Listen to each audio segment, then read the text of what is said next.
Bonjour à toutes et à tous, on se retrouve aujourd'hui en cette belle journée de printemps avec Anne, qui est donc une productrice de gelée royale et apicultrice. Et donc je vais t'essayer de présenter. Voilà, bonjour à tous, donc productrice de gelée royale en Dordogne. C'est une reconversion, ça fait 5 ans que j'exerce le métier et j'étais avant dans le secteur tertiaire, donc ça n'avait rien à voir. Voilà, c'est à l'issue d'un BPREA que j'ai changé de vie, donc c'est pourquoi aujourd'hui ça me semblait important aussi de pouvoir, vous qui vous lancez à votre tour, partager mon expérience. Est-ce que tu peux nous faire un bref tour de ton installation, comment elle s'est déroulée, historique? J'étais à l'origine, quand j'ai décidé de devenir apicultrice, j'étais en Île-de-France. Donc j'ai démarré mon activité en Île-de-France, j'ai constitué mon cheptel là-bas. Quand j'ai passé mon BPREA, avec les différents modules, j'ai découvert la gelée royale et je me suis dit que ça me conviendrait bien parce que ça m'éviterait d'avoir à gérer plusieurs centaines de ruches, devoir me mécaniser étant donné que je suis une femme et que en travaillant seule j'allais être limitée. Et la gelée royale, ça me correspondait bien, c'était quelque chose de méticuleux. Tu avais une connaissance de l'existence de la gelée royale avant ou après avoir eu la formation? C'est vraiment au moment de la formation où je me suis dit tiens, je vais m'orienter là-dedans. Est-ce que pendant le BPREA, tu as pu bénéficier d'un stage ou d'une expérience en gelée royale chez un producteur ou productrice? Oui, voilà. En fait, du coup, pour savoir si déjà j'étais capable de le faire, ce que ça représentait, parce que par contre, dès le début, on m'avait prévenu que la gelée royale, c'est un petit peu comme si tu veux devenir cuisinier et tu commences par apprendre à faire les pièces montées. C'est-à-dire qu'il faut quand même avoir déjà l'expérience d'une tenue de cheptel, de démarrer au moins par le miel quand même, avant de passer à la gelée royale. Sauf que moi, j'avais pas trop le temps, techniquement, j'avais déjà 40 ans. Donc j'ai fait l'essai, j'ai fait des tests, j'ai fait des stages chez des producteurs de gelée royale, ça m'a plu. Et je me suis lancée donc en 2019, j'ai constitué mon cheptel, j'ai essayé de faire de la gelée royale, j'y suis pas arrivée. Mais bon voilà, j'ai grossi mon cheptel, voilà.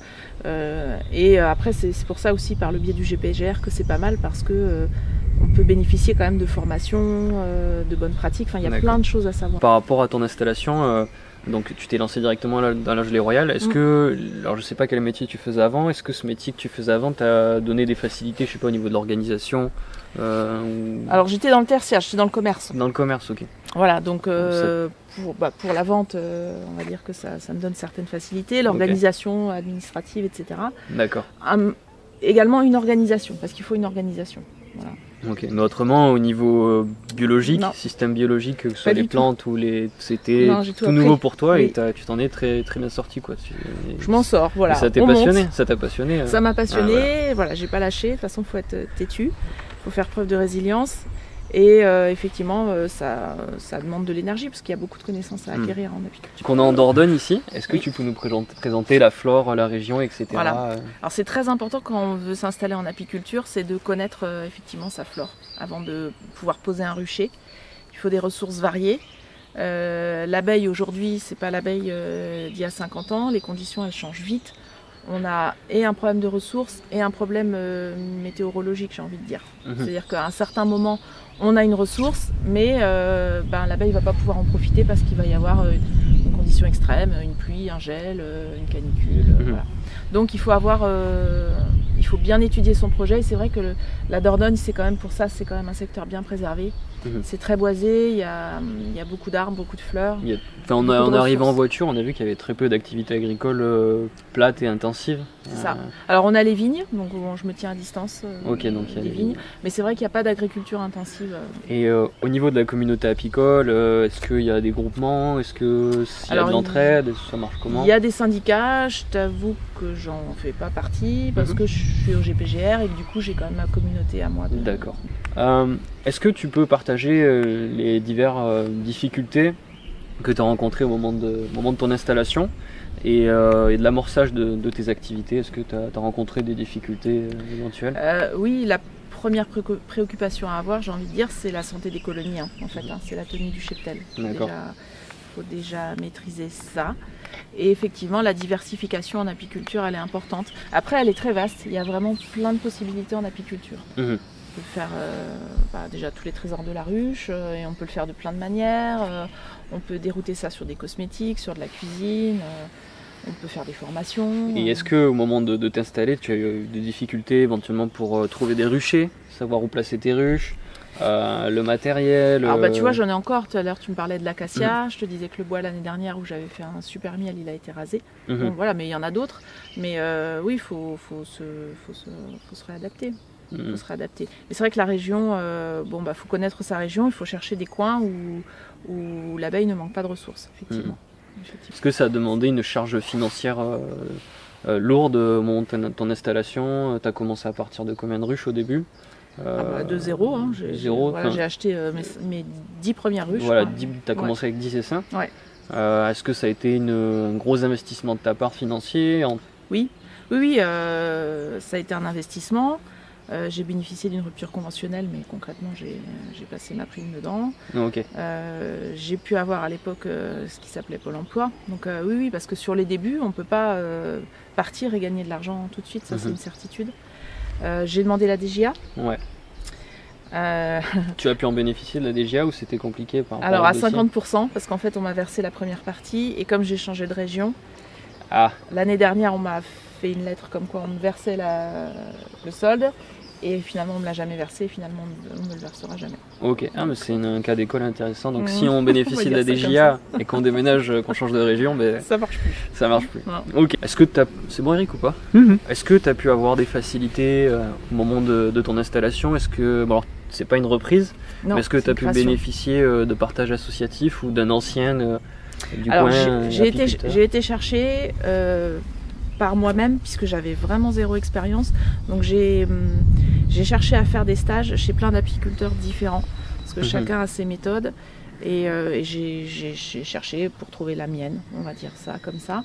Mais c'est vrai qu'en apiculture, surtout dans les débuts, et même après, je dirais dans la continuité, c'est important de partager, de partager et de trouver un référent. Voilà. Okay. Un référent, parce qu'au début on se retrouve, on est face à du vivant quand même, et on se retrouve, même si on a appris sur papier. De manière théorique, ça n'a rien à voir. Voilà. Oui, et puis des réponses surtout, parce que sur le moment, j'avais besoin de réponses, donc un guide, et puis on fait ses propres expériences. La première année, il faut la compter blanche. Hein. Allez, voilà. Est-ce que tu pourrais donner certains conseils à une personne qui veut se lancer dans la production de gelée royale? Des conseils, des éléments à prendre en compte, des éléments à prendre en compte pour produire. J'ai envie de dire que la production de gelée royale, il faut être de nature minutieuse. C'est quelque chose de chronophage. Il faut être méticuleux, et il y a des normes d'hygiène vraiment qui sont beaucoup plus drastiques que pour faire du miel. Okay. On va en reparler après. Ouais. Et donc chronophage, c'est du printemps jusqu'à l'automne, ou c'est chronophage? Oui, alors ça va dépendre de la région. Là, tu vois, je vais partir. Enfin, c'est suivant la météo, mais on va dire qu'une production de gelée, ça va être de mi-avril à mi-juillet à peu près. D'accord, mi-avril à mi-juillet, donc ici dans le sud-ouest. Voilà. Et chronophage, donc c'est toutes les semaines. Alors tu as plusieurs possibilités de calendrier, mais en gros, tous les 3 jours, tu passes une journée complète à ta production de gelée royale, sachant que c'est la période aussi où elles font énormément de miel, où il faut transhumer, où il faut récolter, où elles font du pollen, où il y a l'essaimage, après, voilà. Ok. Un calendrier rigoureux. Un planning, vraiment. Voilà. Par extension, au fait que ce soit chronophage, est-ce que tu as pu associer ta vie de famille? Ça passe ça passe. On accepte quoi. Voilà. Bon, ça prend beau. La vie de famille, elle est. On fait version très light. Hein. Tout est franchement en saison. Après, c'est un métier où quand tu es en saison, il n'y a pas d'autre place pour beaucoup d'autres choses à côté. Et après, normalement, à l'automne, malheureusement, on a le frelon, mais normalement, à l'automne et à l'hiver, justement, c'est plus le temps où tu peux réorganiser, nettoyer tes ruches. Et donc, tu peux profiter de ta famille. Et reprendre une vie de famille un peu plus confortable. Ok. Après, il y a la pression frelon à prendre en compte maintenant. Ok, du coup, concernant la production de gelée royale, est-ce que tu peux nous dire en moyenne combien de ruches, en moyenne ou minimum, il faudrait pour un exploitant pour s'en sortir avec de la gelée royale? Et au niveau logistique, matériel, est-ce qu'il y a des structures particulières à avoir? Alors tout dépend comment tu veux lancer ton exploitation. Moi je me suis dit principalement je veux faire de la gelée royale. Voilà, mais après il faut quand même pouvoir la vendre, hein. Il y a quand même ça à prendre en compte. Déjà d'un, de deux, on va considérer que pour qu'une ruche, une colonie soit rentable, il faut qu'elle produise, enfin il faudrait réussir à faire au moins 500 grammes. Par an et par ruche. Voilà. On part là-dessus, sachant que plus les années vont passer, plus tu vas savoir mieux gérer et mieux faire produire aussi tes colonies. Mais déjà, si au début de ta production, tu arrives à 500 grammes, c'est déjà bien, c'est déjà beau. Après, tout dépend comment tu vas la vendre, en gros, en direct. Voilà. Par contre, pour produire, effectivement, il faut dédier un local à ça. Hein. Une fois de plus, on peut pas. Enfin, les normes d'hygiène, en tout cas, font que tu peux pas faire ça dans ta cuisine ou même dans ta pièce à miel, dans ta miellerie. Il faut vraiment dédier. Alors après, tu n'es pas obligé de dédier une grande pièce. Alors, c'est parce que la gelée royale, c'est un produit sensible ou Oui, c'est un produit où il y a beaucoup d'humidité, beaucoup d'eau, contrairement au miel. Donc c'est quelque chose qui moisit vite. Donc il faut avant, après récolte, nettoyer, désinfecter tout ce qui va toucher, être en contact avec la gelée royale. Et donc il faut vraiment quelque chose de propre. Tout à l'heure on va y aller si vous voulez, mais vous verrez, je vous ferai rentrer avec des surchaussures. Voilà. Et toi, après ton installation, ça t'a pris combien de temps pour arriver à cette vitesse de croisière où tu peux arriver à produire en moyenne 500 grammes par ruche? Alors bon, je te dis, la première année, j'ai pas réussi. En plus, j'avais pas la génétique appropriée. Donc après, déjà, une fois que tu as la bonne génétique, ça va déjà mieux. Et puis une fois que tu as fait tes premiers ratés, tes premiers loupés, parce qu'il y a quand même... voilà, il faut avoir une certaine... faut faire des rotations, ou faut gérer la colonie d'une certaine façon. Il y a plein de méthodes, c'est pareil. Donc tout ça, ça passe quand même par une optimisation, un choix personnel. Ouais, franchement, ce que je peux vous conseiller, c'est que si vous voulez vous lancer dans la gelée royale, allez faire une saison chez un producteur de gelée, parce qu'il y a beaucoup de choses à voir. Voilà. Et donc tu as parlé de la race d'abeilles. Toi, tu as acheté une race dédiée à la production de gelée royale ou tu as pu affiner ta sélection toute seule? Alors non, enfin l'année dernière, on avait réussi à faire un pôle de fécondation chez une collègue que vous allez aller voir, Valérie Doussin, parce qu'elle n'avait pas d'apiculteur autour. C'était vraiment isolé. Donc on a saturé la zone avec des mâles à geler et on est parti d'inséminer pour faire nos propres Et donc reines. Le critère que vous sélectionnez, c'était la production ou la production de gelée, la qualité du couvain ou la taille? Quand on est adhérent à la GRF, on a accès à une génétique particulière. D'accord. Après, si on veut faire des essais, déjà ne serait-ce que faire des essais, effectivement, il va falloir choisir une race qui a tendance à élever bien, à élever beaucoup, qui est très dynamique. Oui, ça... Partir sur de l'italienne par exemple. Notamment par rapport aux normes et hygiène et sécurité alimentaire. Donc il y a vraiment des normes et une réglementation rigide. Est-ce que c'est un cahier des charges? C'est un truc... Oui, c'est un cahier des charges. Toujours pareil, quand on est au GRF, on est contrôlé. C'est ce qui est aussi un label de qualité. Donc, moi, ça me semblait important. Alors le GRF, on l'a pas dit. Est-ce que tu peux en parler, toucher deux mots du GRF? C'est un groupement de producteurs, un groupement de producteurs français. On répond effectivement à des normes d'hygiène assez élevées, assez importantes. Et je dirais que c'est le label qualité français de gelée royale. En fait, c'est ce qui permet de nous différencier. Et pour moi, c'était un gage d'adhérer à ce groupement. Ça me permettait de dire à mes clients, le produit que je vous vends, c'est un gage de qualité. C'est pour se différencier du marché, notamment par rapport à la gelée royale italienne, chinoise, etc. Chinoise particulièrement, parce que on a, en France, on consomme 185 tonnes de gelée royale par an. Et la gelée française... Combien il y en a qui est produite? Il y a seulement 3%. 3% qui est c'est 185 tonnes. Après, dans ces 3%, il y a 66% sous le label...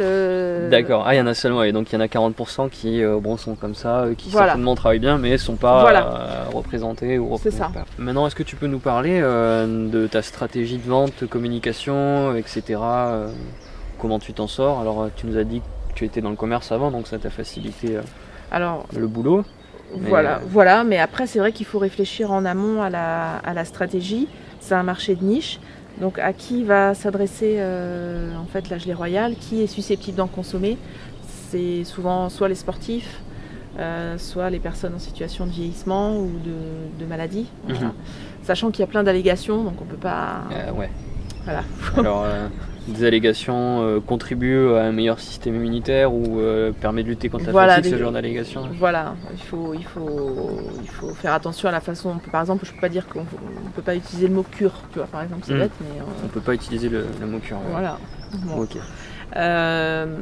Mais voilà, déjà il faut chercher effectivement vers quel type de clientèle ça s'adresse. Est-ce qu'on va le vendre en direct ou en gros aussi? Voilà. Et donc ici, la clientèle est-ce que tu as des... Voilà, en Dordogne, il y a beaucoup de Britanniques. Est-ce que tu as des Britanniques qui viennent Oui, alors maintenant sur le marché de Bergerac, je commence à être connue. Okay. Ouais, mais c'est pareil, au début, faut se faire connaître. Après, c'est bien d'avoir une visibilité sur le web. Donc voilà, j'ai un site internet. Je fais les marchés. Tu fais la vente directe. Et puis j'ai des producteurs de gelée royale des fois qui m'achètent aussi en gros ou des fois des apiculteurs qui veulent faire des transformations, par exemple du miel à la gelée royale. Ah oui, effectivement. Voilà. Que ça t'a demandé un déploiement d'énergie colossale pour pouvoir te faire connaître, ou ça s'est fait petit à petit sans trop forcer? Alors, je dirais pas sans trop forcer. La gelée royale, c'est pas aussi évident que le miel. Déjà, c'est pas connu. Donc, il faut vraiment en parler. C'est vrai que... Moi, je parle beaucoup. Voilà, quand les gens s'arrêtent à mon stand, j'explique que c'est ça que je fais en premier, pourquoi je le fais, à quoi ça sert. Et des fois, les gens réfléchissent, reviennent. Voilà, mais on vient pas à moi. Enfin, c'est rare qu'on vienne à moi pour me dire si, parce que je l'affiche en gros. Que je suis productrice. Ah, vous faites de la gelée, super. Pour ceux qui connaissent déjà, donc du coup ils viennent. Mais et en plus le GRF derrière, pour moi déjà c'est important. Expliquer la gelée royale et en plus dire c'est quoi le GRF, c'est ça. Voilà, ça j'explique toujours. Je trouve que c'est important de dire aux gens, je vous promets un gage de qualité. Ouais. Alors la commercialisation, effectivement, il faut déjà bien connaître son produit, en être persuadé. Et en parler. Les gens vont pas venir à nous forcément. Enfin, il va y en avoir quelques-uns, mais ça va pas être suffisant en fait pour vendre notre marchandise. Donc c'est à nous d'être proactifs et de faire valoir aussi la qualité du terroir français et du fait que oui, on produit avec une main-d'œuvre plus chère, mais on produit avec une qualité différente. Et quand même, les produits de la ruche, ce sont des produits qui sont excellents pour notre santé et qui deviennent vraiment rares. Donc il faut mettre en avant ça, il faut être persuadé de ça et voilà, et ça passe très très bien dans le... En fait, il faut donner confiance aux gens. Les gens ont besoin de confiance, on est quand même souvent trompé sur la marchandise. Surtout dans l'alimentaire. Dans l'alimentaire, ouais. Donc il faut montrer qu'on est capable de faire bien encore. Alors le site web, je l'ai fait parce que... Alors ça me prend du temps et effectivement je le mets pas beaucoup à jour. Je pourrais le faire beaucoup plus dynamique, je le sais. Parce qu'on a vu, tu as vraiment un chouette site web. Merci. Merci, mais il n'est pas souvent mis, tu vois, il est pas dynamique. Je pourrais l'alimenter mieux, mais effectivement je manque pas de temps. Et du coup, c'est pas du tout ma priorité. Ouais. Mais je me dis au moins, il y a une visibilité. T'existes quoi. Voilà, j'existe.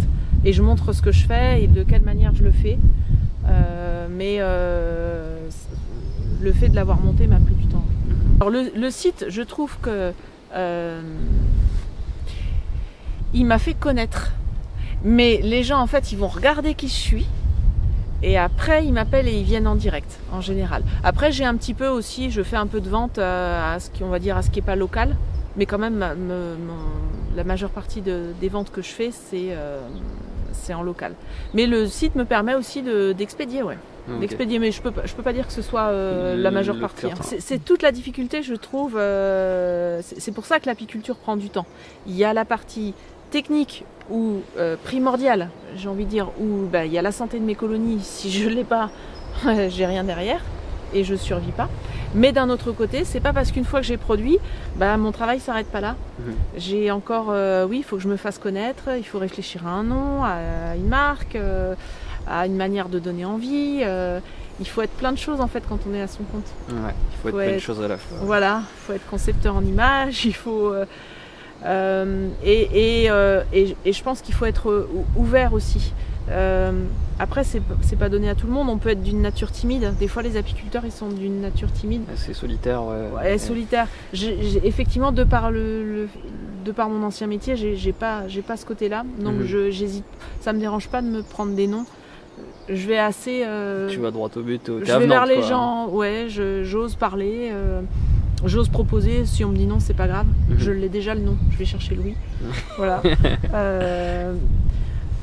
Mais oui, on n'est pas que producteur de miel ou de gelée royale. Il faut aussi être commercial, comptable. Il faut être marketing.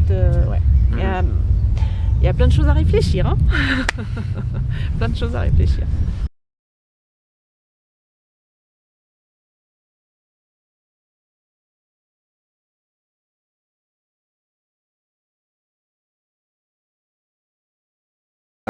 Est-ce que tu peux nous parler du secteur de la gelée royale? Comment il va aujourd'hui?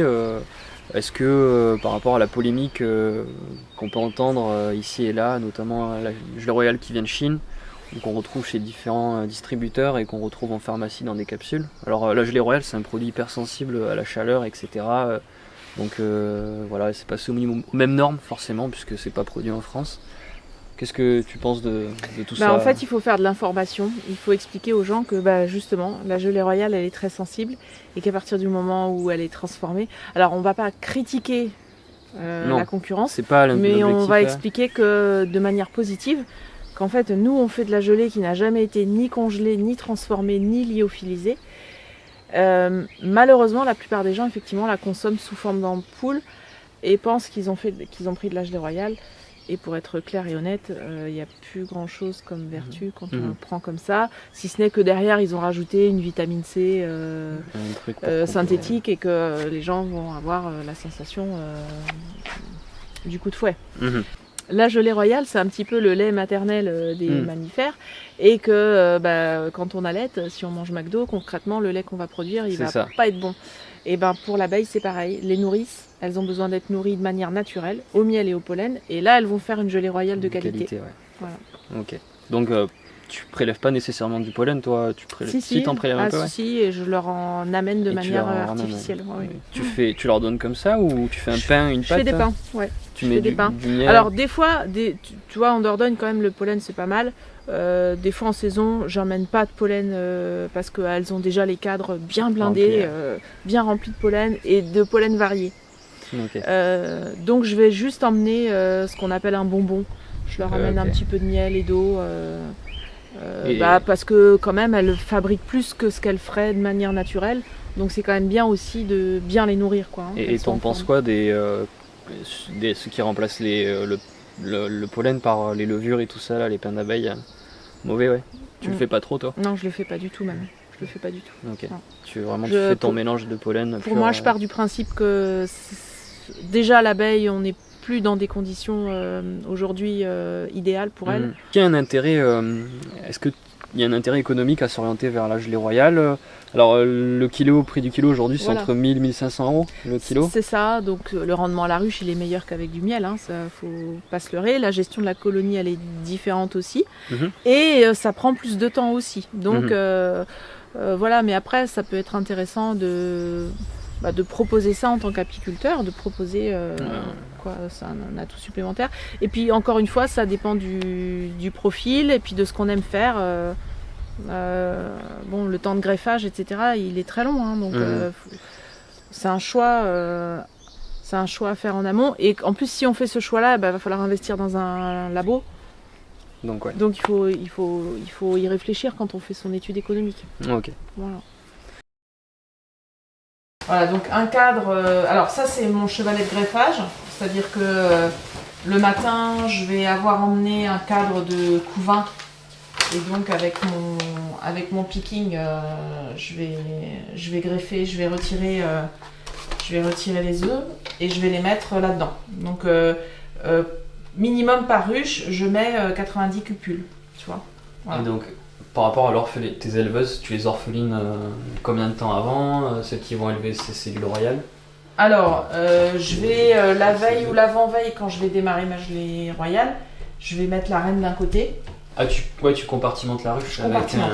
Voilà. Ouais. Alors, il y a plusieurs méthodes. Tu peux travailler en divisible, tu peux travailler en rotation de cadre. Ce qui est important quand tu fais de la gelée royale, c'est d'avoir le labo à proximité des ruches. Parce que les larves, elles sèchent vite. Et puis, c'est chronophage. Donc, si en plus, il faut passer du temps en voiture, alors déjà, il y a le risque que ça tombe. Donc, vraiment, l'idéal, c'est d'avoir les ruches et le labo à pied, quoi. Okay. Donc tu as parlé des risques pour les larves, alors les risques de dessiccation. Est-ce que toi tu utilises un torchon humide, quelque chose pour les garder à l'humidité? Oui, un linge humide. Je mets un linge humide dessus, donc j'ai un plateau de transport, un linge humide et go en avant, quoi. Ouais. Donc quand tu mets ce cadre là, alors ça c'est un chevalet. Ouais. Alors si tu peux montrer le creux que tu as là. Ouais. Donc ça c'est... Si tu veux, ça me permet de leur donner le miel et l'eau, ou de mettre le pain à pollen si elles sont en manque. Bon, j'ai jamais eu trop besoin de nourrir au pollen en pleine saison. En général, c'est de l'eau et du miel. Et si par exemple il fait très très chaud, je vais mettre beaucoup d'eau et très peu de miel. D'accord. Voilà, parce qu'elles ont besoin de beaucoup d'eau. Alors c'est bien aussi de mettre des points d'eau ou des abreuvoirs à proximité des ruches en production. Okay. J'arrive et que j'ai récupéré mes cupules. Donc j'ai mon plan de travail. Ici, je vais avoir une pompe avec un capuchon spécifique et je vais brancher mon pot. Tu vois. Donc c'est un capuchon que tu fais faire sur mesure, qui se visse au pot. Et donc je vais avoir... D'abord, je vais délarver. Et ensuite, je vais aspirer la gelée royale. Qui après va être stocké dans un frigo dédié. D'accord, donc là tu vas aspirer...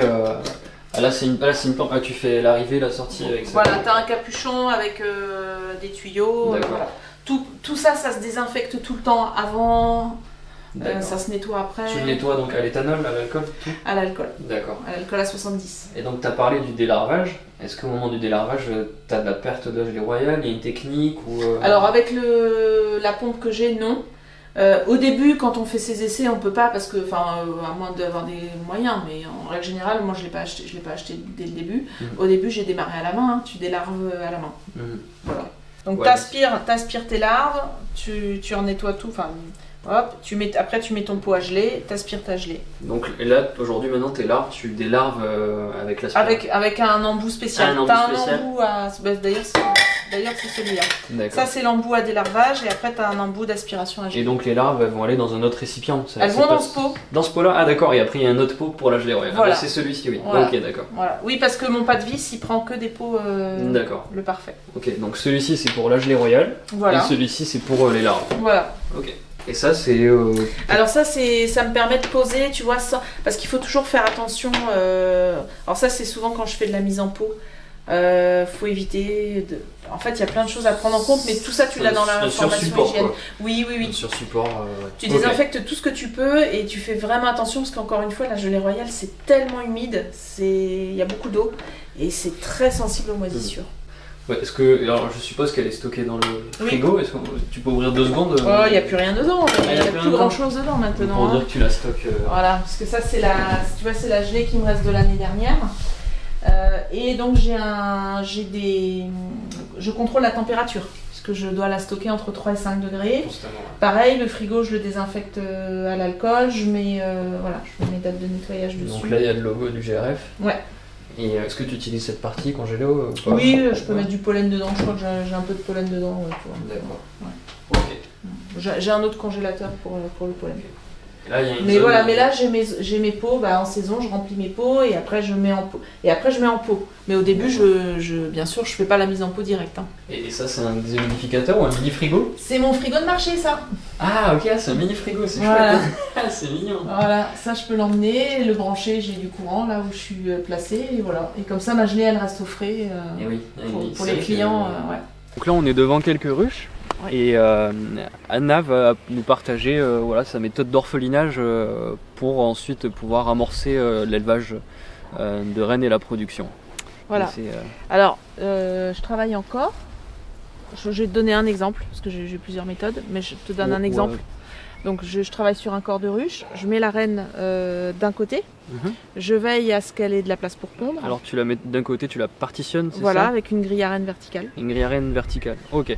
Donc la reine est d'un côté. Tu la laisses sur 3 cadres, 2 cadres? Je vais la laisser sur 4 cadres. 4 cadres, ok. Donc un cadre de réserve et de la place pour pondre sur les 3 autres cadres. Ok.